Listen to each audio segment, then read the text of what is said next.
I just watched Black Clover episode 119. And this is my discussion / review. Man, this was epic. Oh, I'm sorry that it's late. I apologize that it's super late. I posted some other stuff on my other channel and on here yesterday, but like after I done it, I felt so bad. I couldn't even get the chance to do Black Clover. But oh my gosh, it was epic. It was epic. Oh my gosh, it was so good. It was so good. Oh boy, I gotta calm down. Okay, before I dive into the episode, the gang's all here. Everyone is all together, man. Everyone is finally they're safe. Thanks to Licht and Lumiere. They're safe. They tapped into their magic with the Demon Dweller sword and had the light surround everyone to keep the Iggly Wiggly stuff away from everybody. So huge shout out to Licht and Lumiere, man. They always come through for the win. Boy, this episode, man. Now, I'm not going to sit here and say all of this other stuff. I'm going to come out right now and say this. And I'm going to be 100% when I say it.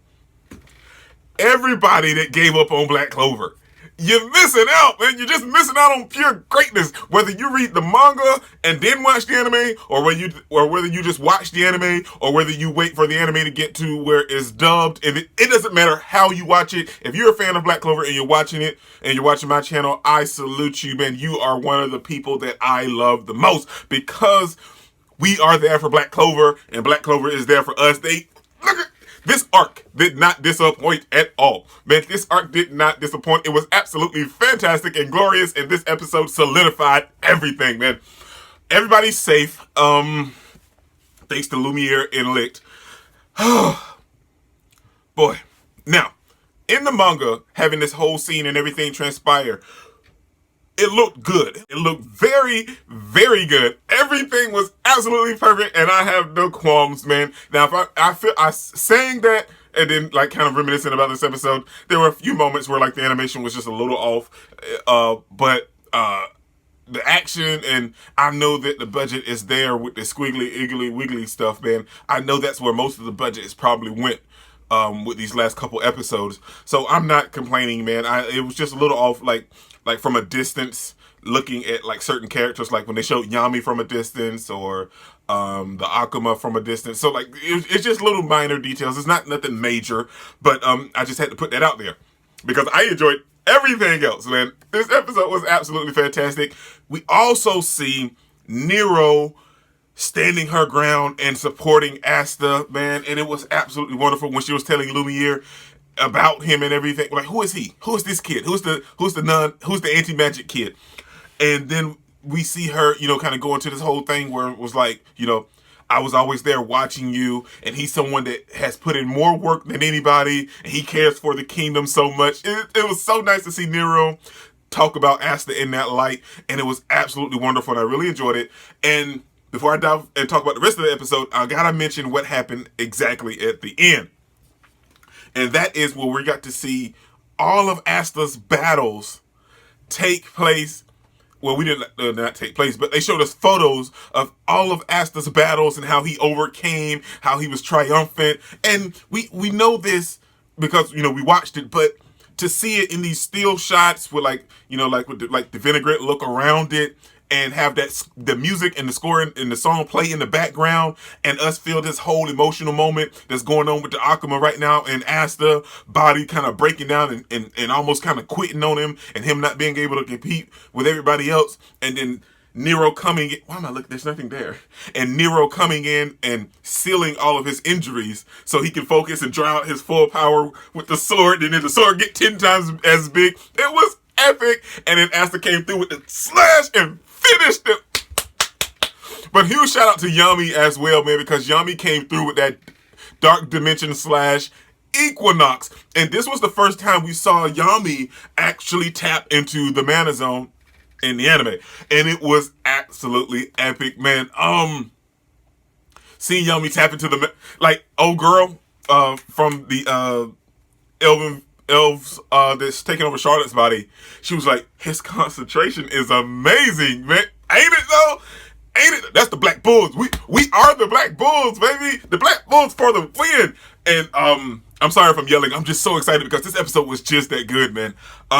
And we see Yami come through Mana Zone, and he's so focused. He's so focused, and then he does it, and then they hit him with the black and white and like the negative dark dimension. Come on, man, that was epic. And then he came through and just slash. Then we also see everybody else. We see everybody that's in the little whole other world castle. We see all of them being rescued by the light, and we see all of them escaping. We also got to see Merirona doing her stuff. She's like, wow, I didn't know magic like this existed. This is fun. No, we need to escape as of right now. And at the beginning of the episode, we also came in contact with those two fools.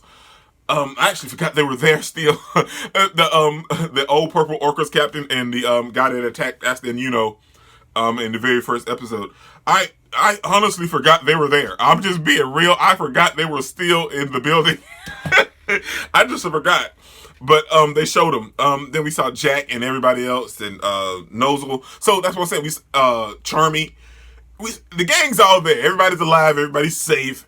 And then we also saw Yami having a flashback with Julius, when he was talking about, are you sure you want a foreigner like me to take over a Magic Knight squad? And man, this episode was just that fan. And let's be real, honestly, a lot didn't happen. And like towards the end, like they kept fighting the Akuma the whole time. And like every time they do something, he'd come back a little stronger and counteract it and kind of just shut him down. But like nothing really happened until the end because they were just focusing and fighting him, but they really weren't getting anywhere.